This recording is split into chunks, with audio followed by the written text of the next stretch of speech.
श्रीगणेशाय नमः। श्रीसरस्वत्यै नमः। श्रीपादवल्लभनरसिंहसरस्वती श्रीगुरुदत्तात्रेयाय नमः। दत्तात्रेयसमारम्भां नृसिंहादिकमध्यमां सच्चिदानन्दपर्यन्तां वन्दे गुरुपरम्परां। श्रीगणपतिसच्चिदानन्दसद्गुरुभ्यो नमः। गणपति गुरुमेकं सच्चिदानन्दरूपं विबुधनिवहसेव्यं योगमार्गाधिरूढं शरणमुपगतानामार्तिसङ्घाद्रिवज्रं मम हृदयनिवासं भक्तिनम्रो नमामि। वसुदेवसुतं देवं कंसचाणूरमर्दनं देवकी परमानन्दं कृष्णं वन्दे जगद्गुरुम्। हेम्रास्पर्शास्तु कौन्तेय मात्रा स्पर्शास्तु कौन्तेय मात्रा स्पर्शास्तु कौन्तेय मात्रा स्पर्शास्तु कौन्तेय।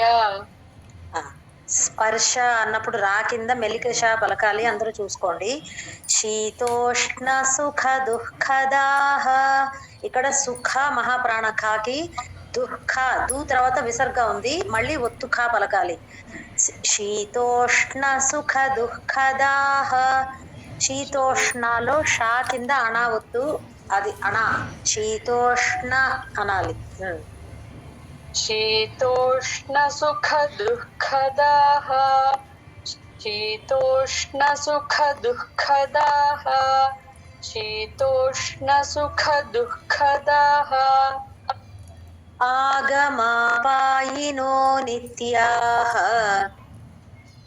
आगमापायिनो नित्याः आगमापायिनो नित्याः आगमापायिनो नित्याः। तां స్థితిక్షస్వ భారత, తాం స్థి సా కింద తావొత్తు, మహాప్రాణాలు లేవు అక్కడ.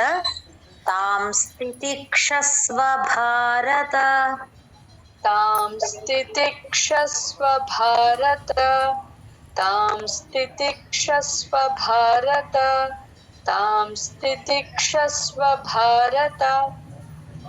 లేట్గా లాగిన్ అయిన వాళ్ళకి 2వ అధ్యాయం 14వ శ్లోకం చెప్తున్నాను. మాత్రా స్పర్శాస్తు కౌంతేయ శీతోష్ణ సుఖ దుఃఖదాః.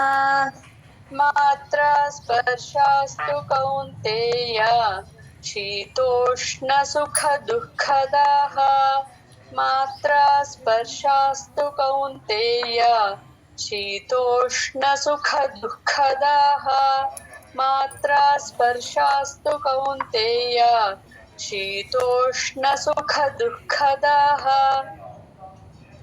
आगमापायिनो नित्याः तां स्थितिक्षस्व भारत.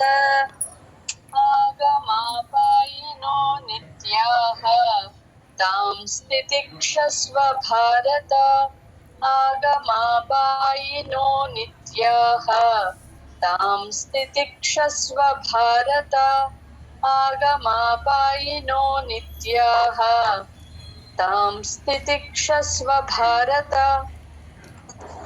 मात्रा स्पर्शास्तु कौन्तेय शीतोष्ण सुख दुःखदाः आगमापायिनो नित्याः तां स्थितिक्षस्व भारत.